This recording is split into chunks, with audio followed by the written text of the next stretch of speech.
All right. So, organizers, my time starts now. Thank you so much. I'll be speaking on the establishment of lactation. Well, we all know what lactation is all about, production of breast milk and its secretion from the mammary gland after delivery.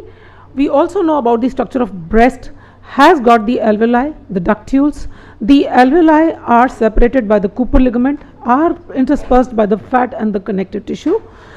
The physiology of lactation involves mammogenesis, lactogenesis, galactokinesis and poiesis, the movement of and manufacturing of the milk, and finally regression.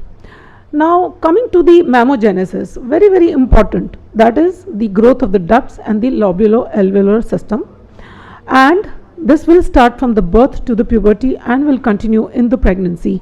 The ductus sprouting begins and predominates in the first trimester, and the lobular sprouting occurs mostly in the second trimester. Hence the breast will continue more glandular epithelial cells than the stroma. So the breast which is manufacturing milk will be more dense and more rich in milk. Let us talk about the hormonal influences during the mammogenesis. Depends on various hormones, majorly the estrogen, progesterone, prolactin and the somatotropins, and minorly by the ACTH and thyroid stimulating hormones. Now talking about the hormonal influence during mammogenesis is mostly as the growth begins, the growth as soon as the hypothalamo-pituitary ovarian axis is mature and established, there is extensive branching of the duct system and parenchymal proliferation. So there will be recanalization and canalization of these lobular-alveolar units, which will majorly be controlled by the estrogen and progesterone. What happens during pregnancy? We have more hormones like the luteal and the placental hormones. They lead to ductular sprouting, the branching and the lobular formation.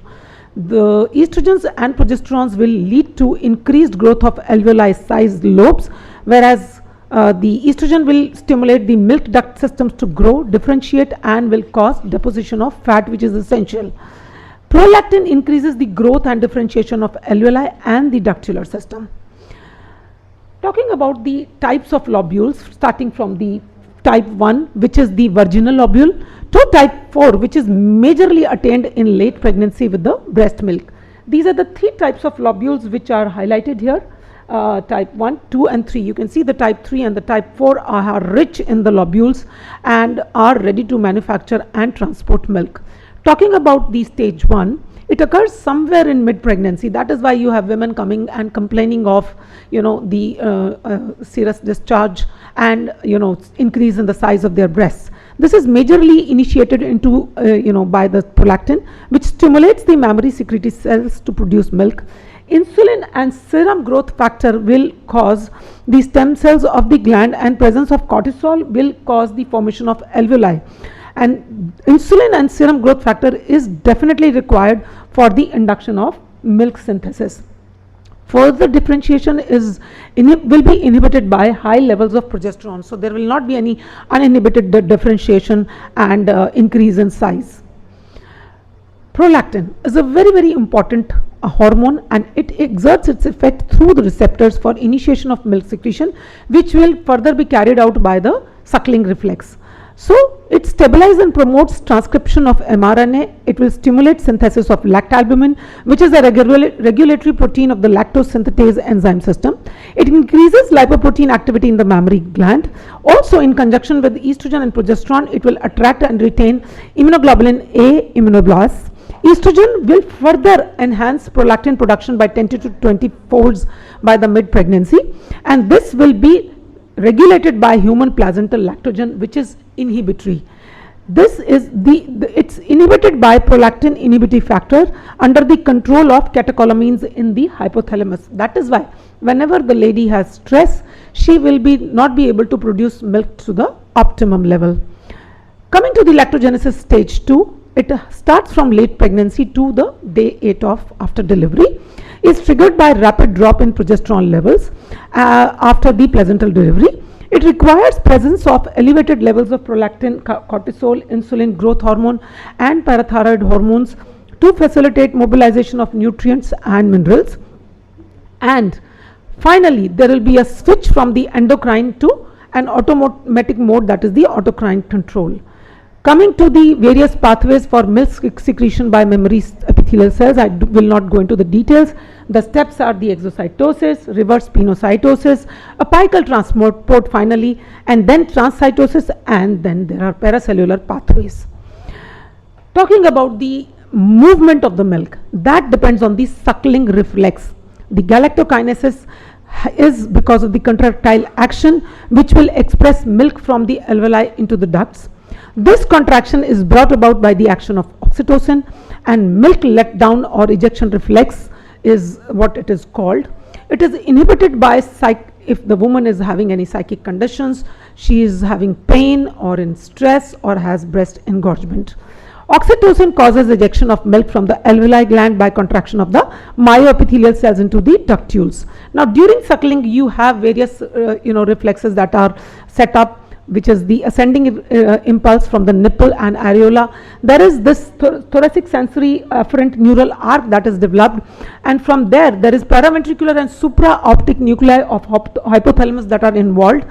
Oxytocin will again help in that milk ejection and letdown reflex, and then milk is forced down into ampulla of lactiferous ducts, where from it will be expressed. This will happen between 30 to 60 seconds. Now the production is mainly because of the prolactin, and suckling is essential for ejection, as I said earlier. Periodic breastfeeding is what is required. You must have seen those women who are not even lactating, they start lactating when the neonate starts suckling at their breast. So this becomes a supply demand kind of a situation. The more is the demand, the more will be the supply. If there are twins, the mother may have enough for both of them. Finally, there is involution. When there is no milk secretion required, or when the suckling stops, there will be apoptotic cell death, tissue remodeling, which will happen post lactation, and this requires a combination of lactogenic hormone deprivation and local signals to undergo regression and atrophy. The various compositions of human breast milk are initial 1 to 5 day. We have a colostrum which is very rich in protein, minerals, immunoglobulins, anti-inflammatory factors, PGE1, E2 and cytokines. So something which has to be given to the neonate. A mature milk which is more than 30 days is larger in quantity, not as rich as the colostrum. Fore milk is rich in proteins, whereas the hind milk is rich in fats. Now other components that are there in the human milk which is not there in the other milk is iron and vitamin C, and they also have human growth factor, cortisol, insulin, thyroxine and prolactin. This is the composition of human colostrum vis-a-vis the human breast milk. You can see that the human colostrum is so rich in protein, immunoglobulins, the not so rich in fat but rich in calcium, phosphorus and other minerals. What are the factors that affect lactation? Most important factor is the stress of labor. Sometimes the mother doesn't want to see the baby, you have to help the lady. Then other stress factors like if the woman is on some drugs, some medications, the polycystic ovarian syndrome, theca lutein cyst, obesity, labor, analgesia if has been offered to the lady. Then type 1 diabetes, placental retention, that leads to increase in circulation of progesterone. So placental retention has to be tackled then and there on the labor table. And if the woman is alcohol dependent, what are the factors again which are required, that is for the milk secretion to continue, is the frequent suckling. If there is infrequent suckling, if there is failure to empty breast, what does it cause? I'll just take a 15 more seconds on this slide. It causes elevated intra-mammary pressure, which disrupts the connections between the cells and their attachment to basement membrane, and that will lead to disruption of synthesis and secretion of milk components. So that pressure has to be relieved from time to time for further milk to be secreted. The premature infants, because there may not be sufficient prolactin in the mother's body. The medications that increase lactation are metoclopramide, domperidone, very commonly used drugs like hypoglycemic agents in diabetics, the H2 antagonists, the antacids, the antihypertensive agents. Now the drugs which cause reduced lactation is a very frequent molecule, that is the pseudoephedrine, which is there in the cough syrup. Bromocriptine, progesterone, estrogen, clomiphene citrate, ergotamine, pyridoxine, prostaglandin, levodopa and carbidopa. So finally, friends, my advice to the mother to improve lactation would be, she should be in good health. She should be taking care of her breast. If not, we have to aid her. The breast examination should be done right in the beginning of pregnancy, and care of the breast should be advised in the antenatal period itself. Early and sufficient treatment of the illnesses, postnatally frequent breastfeeding, proper balance between rest and exercise, avoid breast engorgement. There she should be free from the worry. The family should chip in and help her out. There should be intake of plenty of fluids. Some women are deprived of fluid intake. पानी कम पियो नहीं तो पेट निकल जाएगा. And adequate nutrition. Thank you very much.